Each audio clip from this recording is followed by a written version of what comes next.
여호와께서 집을 세우지 아니하시면 세우는 자의 수고가 헛되며 여호와께서 성을 지키지 아니하시면 파수꾼이 깨어 있음이 헛되도다. 너희가 일찍이 일어나고 늦게 누우며 수고의 떡을 먹음이 헛되도다. 그러므로 여호와께서 그의 사랑하는 자에게는 잠을 주시는도다. 존귀하신 아버지 하나님, 우리의 생각 속에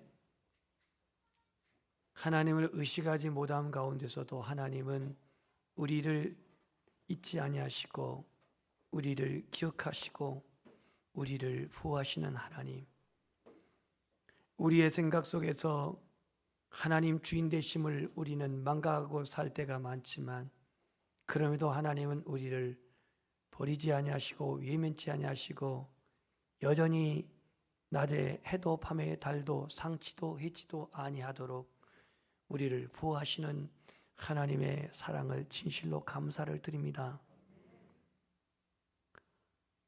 지난 한 주간 우리가 살아오면서 여러 가지 우리의 삶의 환경은 들려오는 소식이 마음을 아프게 하는 소식이었고 또 환경적인 요인 그리고 우리들의 생활 속에서 일어나는 여러 가지 어려운 일로 인해서 염려와 고민과 번민 속에서 살아왔던 우리의 불신앙적 삶을 이 시간 주 앞에 고백하며 오늘도 하나님 주신 믿음의 눈을 뜨고 오늘도 우리의 믿음의 고백이 우리 안에 불완전한 우리의 신앙이 온전한 회복을 이루게 도와주시고 하나님을 바라보는 우리의 시선이 영의 눈으로 더 밝아져서 말씀 속에서 역사하시는 하나님을 또 기도 가운데 역사하시는 주님을 깊이 만나는 은혜의 시간 되게 하옵소서.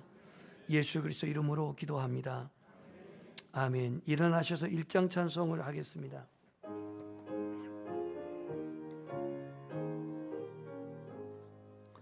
만복의 근원 하나님 온 백성 찬송 드리고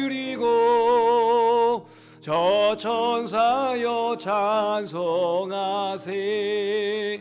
찬송 성부 성자 성령 아멘. 교동문 38번 시편 92편입니다. 지존자의 심연금과 비파와 수금으로 여호와께 감사하며 주의 이름을 찬양하고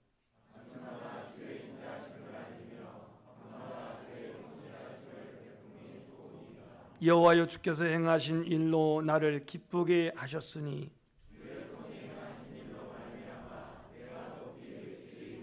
의인은 종려나무같이 번성하며 레바논의 백향목같이 성장하리로다.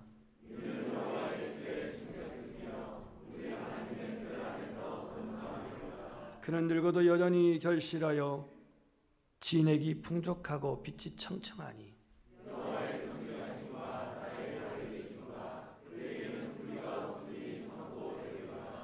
아멘. 나는 전능하신 아버지 하나님 천지의 창조주를 믿습니다. 나는 그의 유일하신 아들 우리 주 예수 그리스도를 믿습니다.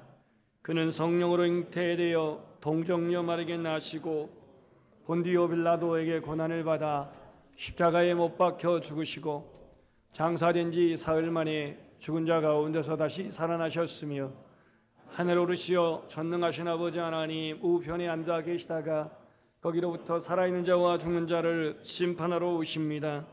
나는 성령을 믿으며 거룩한 공교회와 성도의 교제와 죄를 용서받는 것과 몸의 부활과 영생을 믿습니다. 아멘. 앉으셔서 주기도문 찬송을 들으시고 김용훈 장로님 예배를 위해서 기도하겠습니다.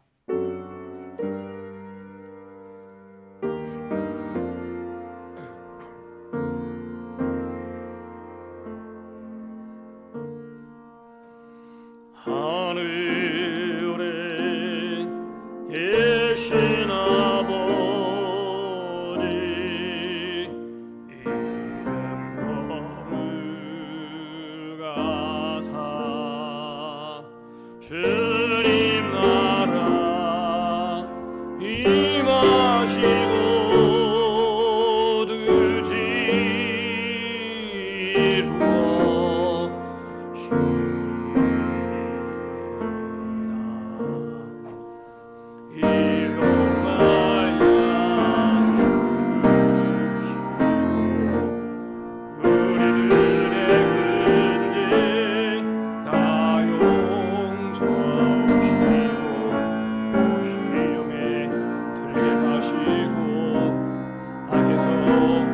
구원하소서. 내게 주의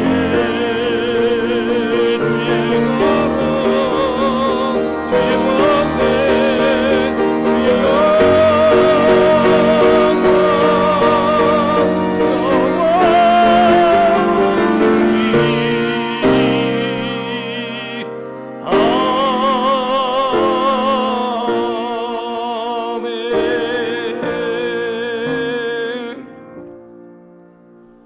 만물의 주관자가 되시는 하나님 아버지, 하나님께서 창조하신 아름다운 계절 11월의 첫 주일 예배를 저희들을 택하여 예배 자리로 불러주신 은혜를 감사를 드립니다. 지난 한 주간 하나님을 바라보며 삶의 자리에서 최선을 다한 주님의 자녀들이 세상에 줄 수 없는 평안과 위로를 더하여 주시옵고, 주님을 사모하는 마음으로 이 자리에 나왔사오니 영과 진리로 예배드리게 하시고 하나님께서 기뻐 받으시는 성령 충만한 예배가 되게 하여 주시옵소서. 주님 감사합니다. 믿음의 눈을 뜨게 하셔서 저희들의 삶을 돌이켜볼 수 있도록 하시고, 헛되고 잘못된 것들을 진실하게 주님 전에서 고백하게 하시니 감사합니다. 무릇 여호와를 의지하며 여호와를 의뢰하는 사람은 복을 받을 것이라고 말씀하셨사오니 저희가 주님을 의지하고 의뢰합니다. 주님 은혜와 능력 속에 언제나 살게 하시고 믿음 없는 세대에 더욱 믿음을 가지고 살게 하여 주시옵소서. 주님, 지난 10월 29일은 헬리온이라는 전야제 행사로 이태원의 좁은 골목에서 피워보지 못한 젊은 아이들이 156명이라는 생명을 떠나보내는 그 아픔을 겪고 있습니다. 헬리온은 단순한 문화 행사가 아니오라 사탄을 찬양하는 행사인 것입니다. 종교개혁 기념주의를 맞춰서 사단들이 최후의 발악을 하고 있습니다. 하나님 아버지께서 대한민국의 유정자들을 붙들어 주시고 하나님을 섬기며 올바른 길로 국민들을 인도하여 주시옵소서. 사랑의 주님, 이제 수능 시험이 얼마 남지 않았습니다. 그동안 꾸준히 인내하며 학업에 전념하여 힘써온 시험 준비가 헛되지 않게 하시고 기쁨의 열매를 맺을 수 있도록 함께하여 주시고, 또한 성실하게 공부해온 학생들에게 담대함과 평안을 주시고, 공무원과 또 교사 시험을 준비하는 믿음의 자녀들에게 지혜와 명철을 허락하시고 최선을 다할 수 있도록 성령께서 도와주시옵소서. 사랑의 주님, 우리 연합교를 사랑하시고 축복해 주심을 감사드립니다. 거룩한 날 몸들의 시간들어 충성 봉사하는 손길들을 주님이 축복해 주시고, 각자 맡은 곳에서 또한 열심을 다하여 섬기는 성도들에게 하나님의 위로가 있게 하여 주시옵소서. 오늘도 하나님의 말씀을 전하시는 윤세환 목사님을 성령께서 붙들어 주시고, 이 혼돈의 시대에 살고 있는 저희들에게 희망의 등불이 될 수 있는 하나님의 말씀을 전하게 하시고, 기도해야만 하는 이 절박한 시대에 기도하기를 힘쓰는 귀한 목사님으로 세워 주시옵소서. 사랑의 주님, 지난 11월 1일부터 다니엘 기도회가 시작되었습니다. 교단과 교파를 초월하여 함께 찬양하고 기도하며 간증과 하나님의 말씀을 듣는 은혜의 기도회가 21일간 진행됩니다. 성령님께서 인도하여 주시고 저희들의 마음과 생각을 지키시고 평강의 길로 인도하는 기도회가 되게 하여 주시옵소서. 예수 그리스도 이름으로 감사하며 기도 올리옵나이다. 아멘.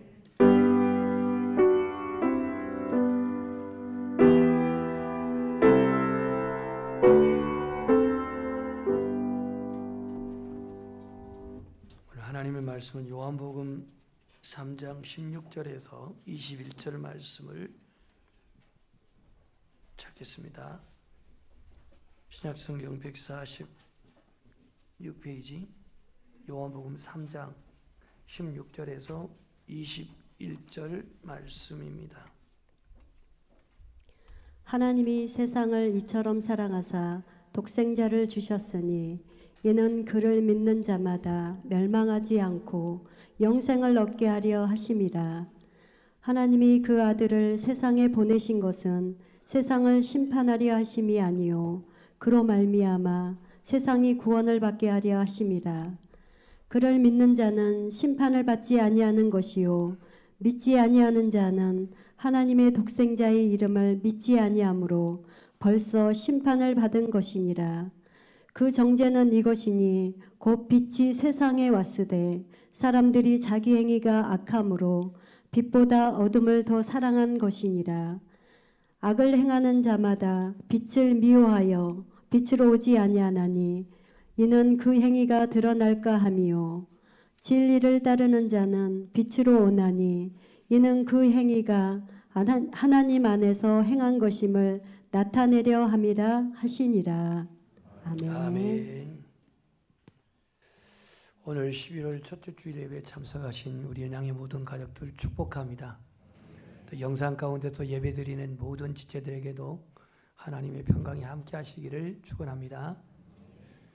노란 손수건이라고 하는 그런 글이 있습니다. 노란 손수건 아마 들어보신 분들은 한 번쯤 들어봤을 것입니다. 이 글은 한 감옥에서 20년 동안 감옥 생활을 했던 재소자가 추록해서 이제 고향으로 돌아가는 그런 과정 속에서 깊은 사색에 빠진 이 중년을 넘긴 허름한 남자는 초조한 그러한 마음으로 창밖을 주시합니다. 차 안에 있는 사람들이 와서 얘기를 듣습니다. 무슨 사연으로 그런지를. 그래서 자신은 20년 동안 감옥 생활을 하고 이제 추록에서 나오는 길인데 내가 그동안 20년 동안 아버지로서 남편으로서 너무나도 역할을 한 게 없고 아내의 마음에는 늘 대못을 박았고 자녀들에게는 늘 상처를 주는 그런 아버지로서 자기 자신이 너무나도 부끄러워. 이제 그가 추록하기 전에 편지 한 장 쓰기를 아내에게 용서의 글을 쓰고 자녀들에게 용서의 글을 쓰고 나에게 한 번만 기회를 준다면 내가 남편으로서 남은 생애를 역할을 감당하겠고 아버지로서의 역할을 감당하겠노라고. 내가 어느 날 집회를 통과할 텐데 나를 받아줄 수 있다면, 나를 용납할 수 있다면 그 집 앞에 있는 느티나무에 노란 손수건을 하나 걸어달라고. 그 노란 손수건이 있으면 나를 용납한 것으로 알고 나는 집에 들어가겠고 없다면 나는 그냥 가겠노라고 그런 편지를 쓰었다고 합니다. 그래서 그 차 안에 있는 사람들은 그 숙연하게 그 얘기를 듣고 이제 점점점 기차가 자기 집으로 가까워져 갈 때에 이 주인공은 고개를 들지 못하고 깊은 한숨을 쉬면서 긴장을 하고 있는데 점점점 기차는 다가오고 이제 그 집에 다가왔을 때에 사람들은 한호를 하였습니다. 눈을 들어보니까 그 집 앞에 있는 느티나무에는 노란 손수건이 한 개가 아니라 모든 가지마다 노란 손수건이 붙여 있었습니다. 혹 하나만 붙여놓은 노란 손수건을 못 보고 지나갈 것이 염려되어 가지가지마다 노란 수건을 다 붙여놨던 것입니다. 이 사람은 이제 이 사람의 아내는 그 남편을 용납하고 수용하고자 하는 그런 마음으로 노란 손수건을 저렇게 붙여놨던 것입니다. 제가 여러분 밑에다가 십자가 그림을 붙여놨는데요. 여러분에게 있어서 노란 손수건은 뭘까? 언제나 여러분을 기다리시고 언제나 여러분을 용납하고 언제나 여러분을 변함없이 사랑하시는 그 노란 손수건은 바로 십자가가 아닐까요? 여러분은 하나님 앞에 자격이 없지만 하나님 앞에 아무 공로 없지만 돌아오는 자에게 자신에게 다가오는 자에게 한 번도 거절치 아니하시고 받아주시고 용납하시고 아들로 인정하시고 기뻐하시는 그 아버지의 사랑, 그 십자가의 사랑이 아까 말한 글로 말한다면 노란 손수건이 아닐까 그런 생각을 해보았습니다. 오늘 이 시대에 너무나도 각박하고 냉정하고 개인주의로 이렇게 심화된 사회 속에서 여러분들은 더욱더 하나님의 사랑 안에 거하시기를 소망합니다. 하나님의 사랑을 회복하시고 하나님 사랑 안에 늘 거하시기를 축복합니다. 하나님의 사랑은 어떤 사랑일까요? 바로 아들을 내어주시는 사랑입니다. 오늘 16절 말씀에 하나님이 세상을 이처럼 사랑하사 독생자를 주셨으니 이는 그를 믿는 자마다 멸망치 않고 영생을 얻게 하려 하심이라 그랬습니다. 오늘 이 말씀은 니고데모와 예수님과의 대화 속에서 복음을 보다도 친밀하게, 복음을 보다도 효과적으로 그가 전하기 위해서 이제 그 사건, 바로 14절과 15절에 있는 구약의 사건을 소환시켜 가지고 이 본문을 설명합니다. 그러면 14절, 15절을 보시면 이런 말씀이 있습니다. 모세가 광야에서 뱀을 든 것 같이 인자도 들려야 하리니 이는 그를 믿는 자마다 영생을 얻게 하려 하심이니라. 아멘. 이 말씀과 오늘 본문이 연결되어 있습니다. 그림을 하나 만들어 왔는데 지금 저 사건은 여러분 민수기 21장의 놋뱀 사건입니다. 이 놋뱀 사건을 잘 보시면 이스라엘 백성들이 광야 생활을 거의 다 마치고 39년 6개월쯤 되었을 때에 바로 저기 느보산, 저 느보산에 이스라엘 백성들이 오게 됩니다.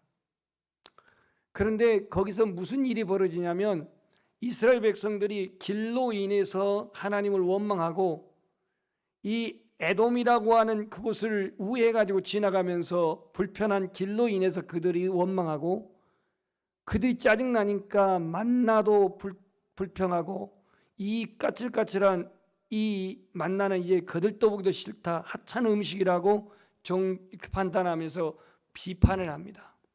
불평을 합니다. 원망을 합니다. 그래서 하나님께서 불뱀을 통해 가지고 이스라엘 백성들을 징계합니다. 많은 사람들이 죽어나갈 때 하나님이 모세가 하나님께 기도해서 받은 응답이 구리로 놋뱀을 만들어서 장대에 매달아 그것을 보는 자마다 다 나음을 얻으리라 이렇게 말했습니다. 이것은 하나님의 언약이었습니다. 약속이었습니다. 바라보라는 겁니다.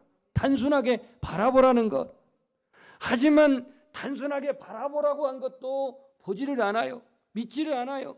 말씀이고 약속인데 믿지 않은 사람들은 불뱀의 독으로 죽어갔고 어찌됐든 미가야 본전이다 하는 사고로 보았던 사람들은 모두가 다 그 질고에서 그 독에서 해방되었습니다. 치료되었습니다. 그러면서 오늘 예수님께서 뭐라고 오늘 말했냐면 모세가 광야에서 뱀을 든 것 같이 인자도 들려야 하리니 그 십자가에서 주님이 들리셨어요. 그러면서 십자가에 들리신 주님은 뭐라고 말하냐면 믿으라고 말합니다. 그러니까 구약에서 장대뱀을 바라보라고 하는 것도 믿음으로 바라보는 것이고 십자가를 믿으라고 한 것도 역시 십자가를 통해서 여러분의 속죄를 믿고 여러분의 구원을 믿고 여러분이 얻어야 할 영생을 믿고 여러분이 얻어야 할 기업 하나님 나라를 믿으라는 겁니다. 십자가를 통해서. 그래서 아까 제가 노란 손수건을 십자가하고 대기시킨 건 뭐냐면 노란 손수건이 그 주인공에게는 어떤 용서와 화해와 그러한 사랑의 기다림의 표시로서 표현된 하나의 신호로 간다면 십자가는 우리를 언제나 주님께서 사랑하시고 속죄하시고 구원하시는 하나님의 언약의 결정체가 바로 십자가입니다. 그래서 오늘 하나님의 사랑은 어떤 사랑이냐? 16절에 바로 아들을 내어주시는 사랑이다. 아들을 내어주시는 사랑.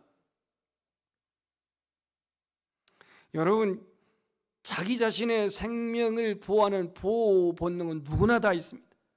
그런데 오늘 하나님께서는 우리를 사랑하시는 그 사랑은 아들을 독생자를 내어주셨다 이렇게 표현하고 있습니다.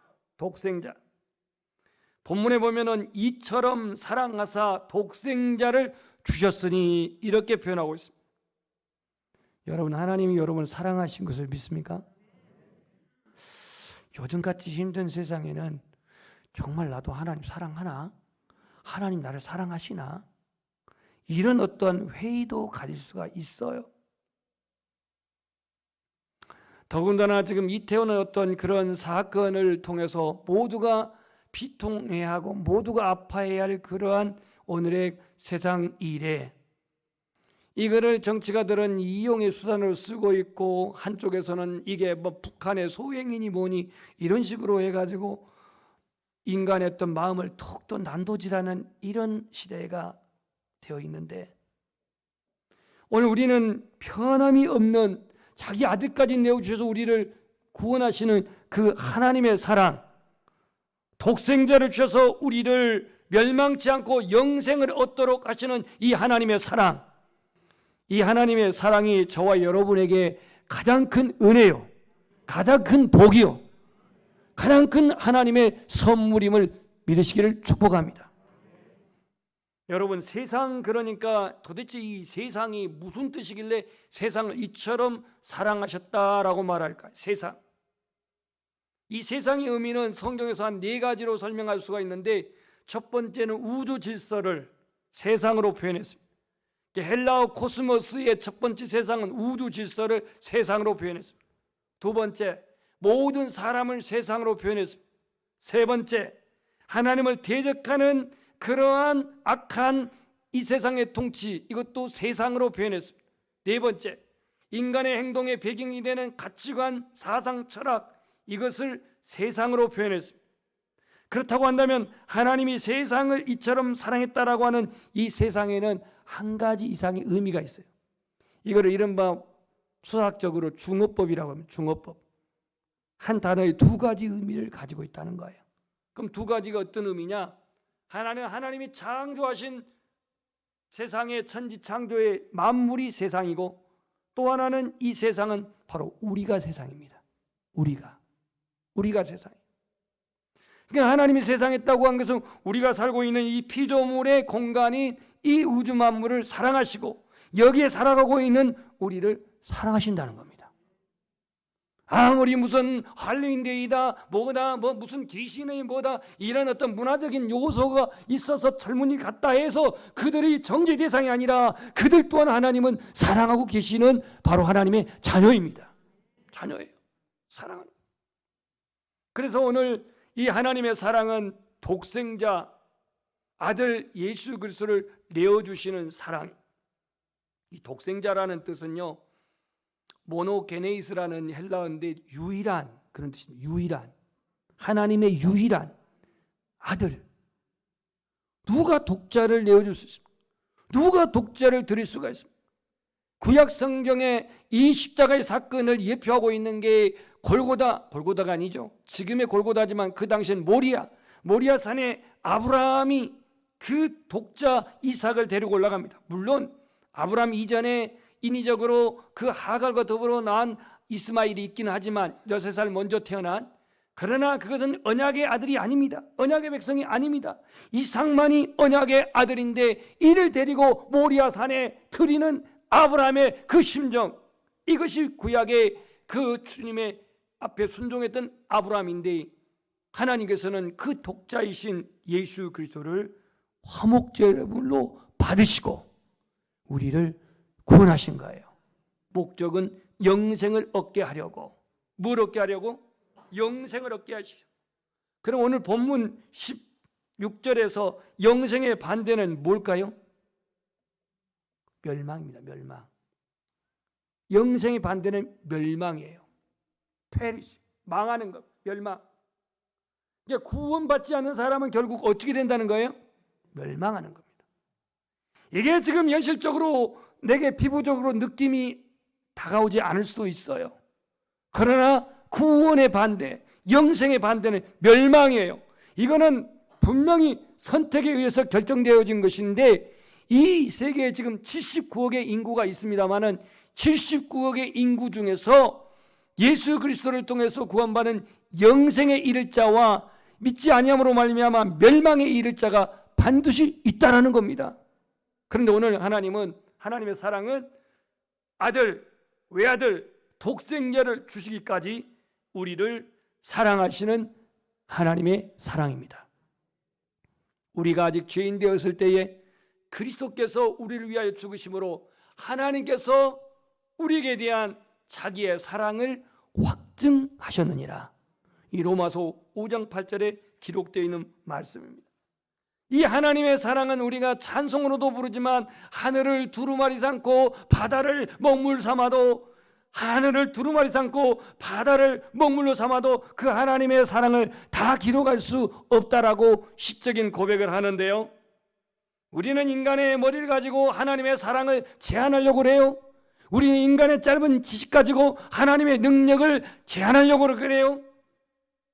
우리의 생각 이상으로, 우리의 판단 이상으로, 우리의 지식 이상으로 하나님의 사랑은 위대하고 광범위하며 우주보다 더 크신 하나님의 사랑입니다. 하나님의 사랑은 우리에게 변함이 없는 복음입니다. 모든 사람이 복음을 듣고 회개하고 죄사함을 얻어 영생을 얻는 것, 이것이 바로 하나님의 구원 계획이에요. 하나님의 구원 계획. 그래서 오늘 첫 번째 하나님의 사랑은 아들을 내어주시는 사랑입니다. 두 번째, 하나님의 사랑은 오늘 17절, 18절에도 나와 있지만 구원을 얻게 하신 사랑입니다. 무엇을 얻게 하는 사랑? 구원을 얻게 하는 사랑. 17절 제가 읽을게요. 하나님이 그 아들을 세상에 보내신 것은 세상을 심판하려 하심이 아니요 그로 말미암아 세상이 구원을 받게 하려 하심이라. 구원을 받게 하려고, 구원을 받게 하려고 하나님은 독생자를 보내셨다 이겁니다. 여러분이 믿음이라고 하는 것은요, 하나님 우리에게 주신 선물이지만 내가 예수님을 믿게 한 것도 하나님 주신 은혜요, 내가 예수를 주로 시인하게 한 것도 하나님의 은혜요. 이 믿음은 하나님이 주신 것이에요. 그럼 하나님이 믿음을 우리에게 선물로 주셨는데 우리에게는 책임이 없냐? 책임이 있습니다. 무슨 책임이 있냐면 하나님이 주신 그 믿음을 내가 받아들이는 게 우리의 책임이에요. 익셉트 받아들이는 게 우리의 책임이에요. 우리는 거부할 수도 있고 받아들일 수도 있어요. 그런데 오늘 많은 사람들이 이 믿음을 받아들이는 사람, 여전히 거부하는 사람, 그리스도라고 말하면 벌써부터 막 얼굴에 짜증을 내고 거품을 내면서 비판하는 이런 사람들이 있어요. 오늘 우리는 하나님이 우리에게 믿음을 주셨는데 이 믿음은 하나님 주권적인 은혜지만 우리 인간이 감당해야 할 책임은 뭐냐? 바로 예수 그리스도를 받아들이는 거예요. 고백하는 거예요. 시인하는 거예요. 인정하는 거예요. 아멘으로 그를 고백하는 거예요. 오늘 영생을 얻었다. 누구? 믿는 자에게. 그 믿는 자의 믿음을 하나님이 주셨는데 우리를 구원케 하시려고 독생자를 보내셨고 그 예수 그리스도를 십자가에 내주셨다고 말합니다. 그렇다면 여러분이 구원을 받았다, 여러분이 영생을 얻었다, 영생을 얻다면 내가 삶 속에서 하나님의 은혜를 날마다 누리고 있나요? 그런 분도 있겠죠. 여기에 대해서 존 스토트 목사님은 기독교의 기본 진리를 이렇게 표현하고 있습니다. 영생을 내가 날마다 풍성하게 누리려면 세 가지 의무를 하라 말합니다. 세 가지 의무. 구원은 하나님이 주신 은혜의 선물로 받은 것이지만 이 영생을 누리기 위해서는 세 가지 의무를 하라고 했는데, 하나는 하나님께 대한 의무, 또 하나는 교회에 대한 의무, 세 번째로는 세상에 대한 의무를 감당하라고 그는 소개하고 있습니다. 하나님께 대한 의무는 뭐냐면 우리 한번 고백합시다. 매일 말씀을 읽고 기도를 통해 하나님을 만나는 것. 다른 방법 없어요. 여러분들이 이 예배가 교회 안에서 이렇게 회중 예배가 있고 가정에서 스스로 찬송하고 또 말씀을 보고 묵상하는 그런 예배가 있는데, 하나님께 우리 성도의 기본적인 의무는 뭐냐? 말씀과 기도를 통해서 하나님의 은혜를 갈망하고 성령님의 임재를 갈망하고 주님의 은혜를 날마다 누릴 수 있기를 소망합니다. 이게 하나님께 대한 의무가 되어져야 합니다. 두 번째, 교회에 대한 의무. 여러분들이 어떤 분들은 내가 바빠서 분주해서 사명이 없다고 생각할지 모르겠지만 구원받은 성도는 저마다 다 자기의 사명이 있어요. 교회에 감당할 일이 있단 말이에요. 남들은 시간이 남아 돌아서 찬양하고 기도하고 있는 게 아니라 저마다 자기 자신의 사명 따라서 그렇게 살아가고 있는데, 영생을 풍성히 누리는 삶은 하나님께 대한 의무, 교회에 대한 의무, 내게 주은 사명을 감당하고 봉사의 직무를 감당하고 주의 교회를 섬기는 것, 이 의무도 감당할 뿐만이 아니라 세상에 대한 의무, 다른 사람들에게 예수 그리스도를 증거하고 가난하고 힘든 자들에게 그리스도의 사랑을 나누어 주는 이 삶을 통해서 영생을 풍성히 더욱더 경험할 수 있다라고 존 스토트 목사님은 말하고 있습니다. 오늘 두 번째 하나님의 사랑은 구원을 얻게 하시는 사랑이었습니다. 구원을 얻게 하시는 사랑. 세 번째, 하나님의 사랑은 어떤 사랑이냐? 19절 말씀 보겠습니다.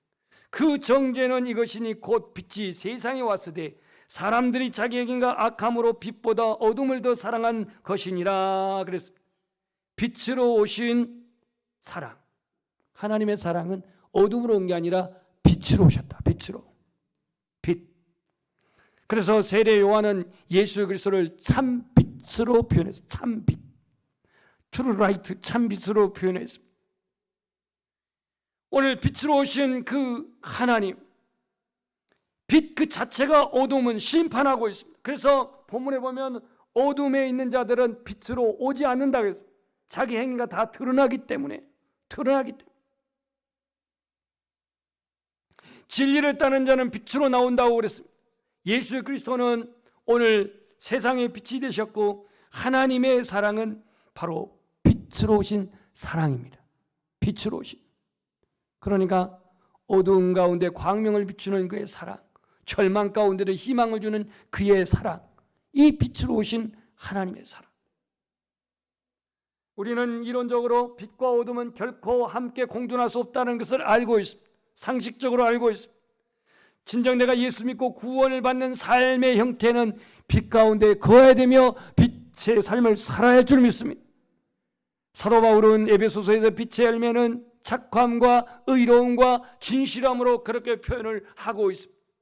내가 구원을 받고 하나님의 자녀인데 여전히 어두운 가운데, 여전히 죄악 가운데, 여전히 사단의 그러한 이끌려 살아가고 있다고 한다면 우리는 우리의 믿음이 지금 이중적인, 한마디로 말하면 예수님 당시의 바리새인과 같은 그런 삶이라고 우리는 부정하지 아니할 수가 없습니다. 인정하지 아니할 수가 없습니다. 예수님의 빛 가운데 우리는 생명을 얻으라고 주님은 초대하십니다. 요한일서 1장 6절에 만일 하나님과 사귐이 있다 하고 어두운 가운데 행하면 거짓말을 하는 자요 진리를 행한 자가 아니니라 그랬습니다.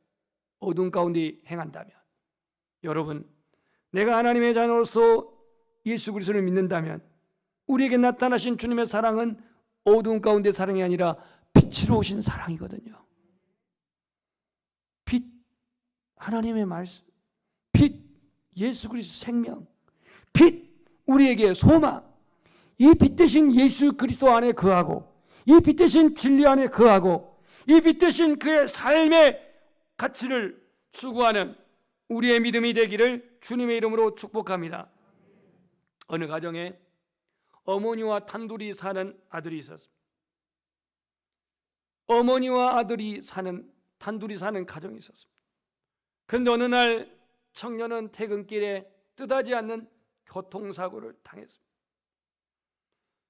아들의 교통사고 소식을 듣고 놀란 어머니가 병원으로 가슴 졸이며 뛰어와서 아들의 지금 생사 여부를 확인했는데 아들은 살아있었지만 안타깝게도 두 눈을 다 잃어버린 상태였습니다.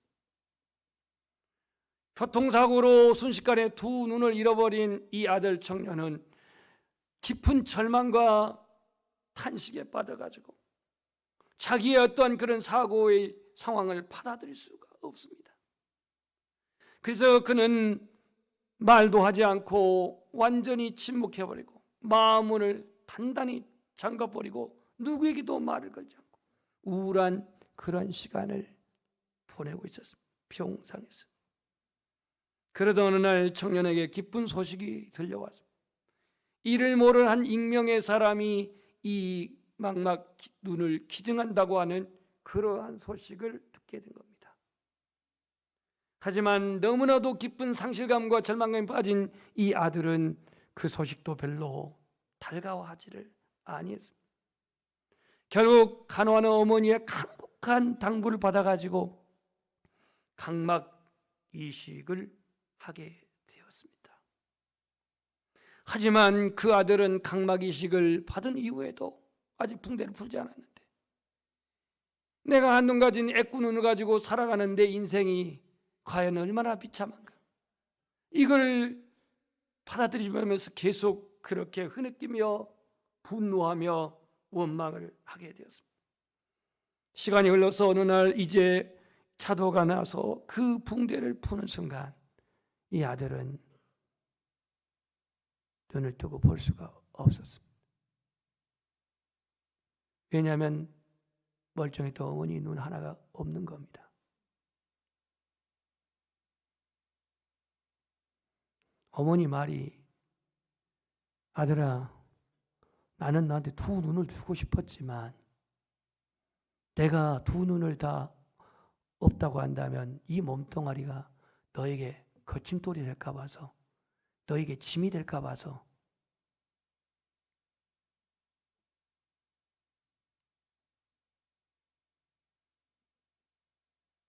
엄마는 끝내 말을 다 잊지 못했습니다. 이것이 어머니의 사랑이라고 한다면 오늘 하나님의 사랑은 어떻습니까? 독생자를 조건 없이 우리 대신에 십자가에 죽으시고 나를 구원하기 위해서 화목제로 받으시고, 그리고 오늘 우리 모든 믿는 자에게 소망을 주시는 그 사랑으로 다가오신 그 하나님의 사랑. 오늘 현실이 아무리 여러분을 슬프게 하고 힘들게 하고 무겁게 하고 내 인생에 대해서 때로는 너무 안 풀려서 인생의 짐이 너무 무거워서 그렇게 힘들어하는 오늘의 이 시대, 이 하나님의 변함이 없는 사랑 다가오셔서 찾아오셔서 내어주시고 용서하시고 구원하시고 소망을 주시고 빛으로 오신 이 사랑, 오늘 이 영원하신 그 하나님의 사랑 안에 저와 여러분이 날마다 살아갈 수 있는 놀라운 은혜가 있기를 주님의 이름으로 축복합니다. 우리 찬송하겠습니다. 뜻을 생각하면서 찬양을 할 때에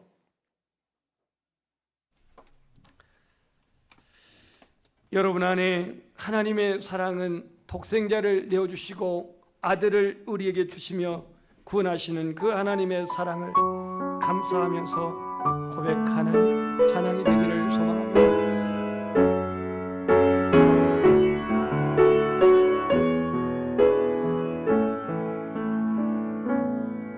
세상 사랑하사 독생자를 주셔서 믿는 사람마다 멸망치 않고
시간 기도하겠습니다.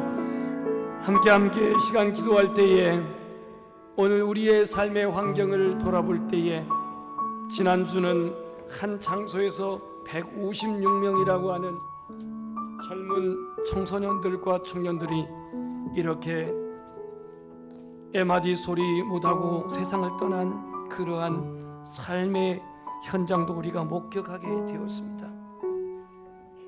오늘은 가면 갈수록 주님의 이 재림의 말세의 때가 가까우면 가까울수록 하나님의 사랑은 잃어버리고 세상 사랑하고 쾌락 사랑하고 돈을 사랑하고 그러면서 사람들의 마음은 더욱더 강팍해지고 공고해지고 또 외로워져 가고 있는 그런 오늘의 환경입니다. 이 시간